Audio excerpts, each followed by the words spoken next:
మీలో ఎవరికైనా శ్రమ సంభవించినా అయితే వాడు ఎడతెగక ప్రార్థన చేయవలను అని యాకోబు రాసిన పత్రిక 5:13 తెలియజేస్తున్నాడు. నిజముగా శ్రమ సంభవించినప్పుడు ప్రార్థన చేయాలనేటువంటి ప్రాముఖ్యమైన ఉద్దేశాన్ని తెలియజేస్తున్నారు.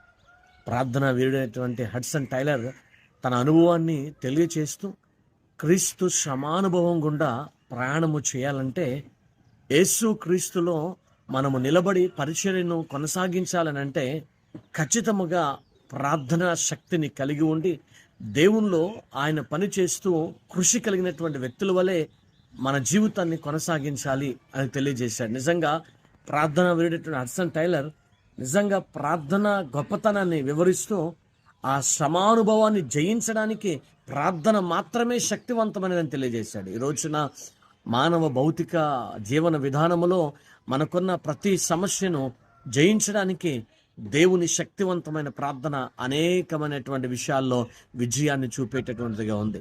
కాబట్టి శ్రమ కలిగినప్పుడు ప్రార్థన చేయడం ఆశీర్వాదం. అట్టి యొక్క స్థితిని మనమంతా పొందుకొని ప్రార్థనా వీరులాగా మారుదుముగాక. ఆమేన్.